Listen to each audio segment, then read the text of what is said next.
right? So hello YouTube, how are you all going? There's a new supervisor.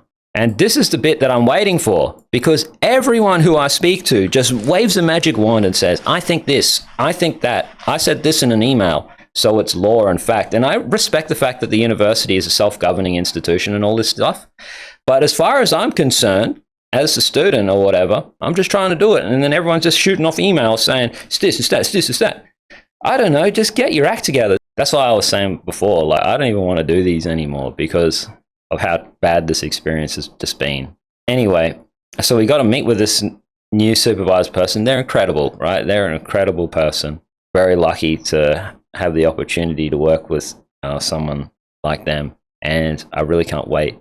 But I just unilaterally decided on my own after that guy sent me that email and bothered me. I thought he was supposed to be my friend. I thought he was supposed to be helping me. It just feels like a withdrawal of support. That's it. People, I don't know what people are thinking or what the actual problem is. I have no idea. Anyway, so in the middle of the week, after getting all these emails and replying back to this guy and all this stuff, I was like, look, I don't want to do anything with this PhD anymore until I have the meeting and I sign some paperwork and I know that this project is going to go. I did, however, continue to grind on Kick to get my 2,000 stream hours up on the platform, right? I've got about 900 to go. And I was thinking when I do the 2,000, then I will jump on over back to Twitch, maybe after confirmation of candidature and all this kind of stuff. Because I still have to keep gaming and I still have to stay amongst this situation in order to get the best appreciation of the sort of the sociology of gaming and live streaming. That makes sense. So yeah, I talked through this yesterday. But basically what I did was I expanded upon the hypothesis. With my Zotero, let me just show you my Zotero, right?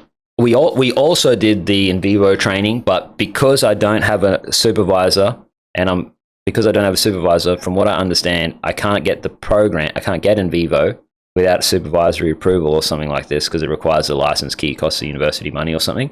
And because Lady Gaz can't assist me, because that guy said no, from what I understand, and the other person is not my supervisor yet, I can't get the software, so I had to go to the training without any of the stuff and just look like an idiot. You know, it sucked. But anyway, like, I've read 243 items in my Zotero. I'm ready to go, you know. From what I understand, a good thesis, or the last good thesis that I read at CDU had like 800 references, you know, for every thesis is different, but they had 800 references for 100,000 words, and I'm doing 50,000 words because I've got an artifact exegesis thesis. And I imagine that will be 50,000 words.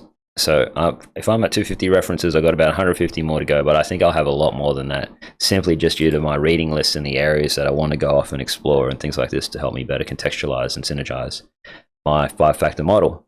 Again, this being my 5-factor model, where I acknowledge different types of games and different types of gameplay, the description or the saying that this person, how we come to know socially that this person is the god gamer, this competition aspect, ranking aspect, the achievement, the doing of the task, through the acquisition of the skills and so on, right?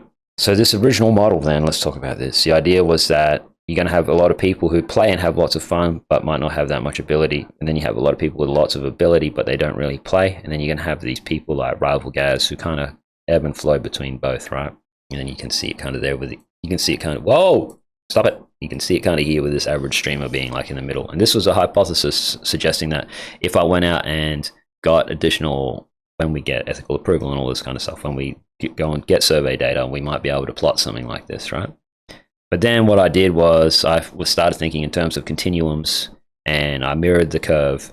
I mirrored the graph in an attempt to create a curve to show that on the left we have lots of play and lots of fun, but on the right we have lots of work. And that there's high skill on either side, right? So you can have highly skilled players who just play and highly skilled players who just do work. And then in the middle, there's no play, there's no work, it's just learning. And, you know, I call that bit the learning curve. And I posit that you can land anywhere on this continuum. And I also posit that it's possible to have different levels of like work and professional skill, as well as, you know, indicated by this thing going up and down, as well as this ability to have like lots of play. And I'm going to further suggest that I think in a professional esports setting, you want to see players that have both, but you might see players that have like, they don't really play, but they're really, really good like this. Or you might see someone whose skills, so let's just say, for example, you have a player. This player is not performing that well, and their play scores are really low. And it might be shown that these two are actually in step, potentially, depending on what we get out of the data and getting the study. Now, I'm not attempting to design a study to get particular results. I'm just teasing out a hypothesis. So, it might be the case that you might want to say that a player has just insane right-hand scores, but very low play scores, and that could be bad for their mental health or psychology or something.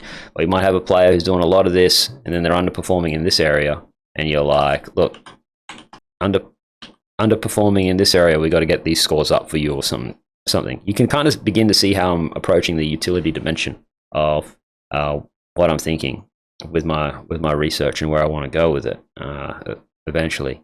But yeah, that's kind of it. The thing that's on the back of my mind is I don't want my story to be the one where I fail.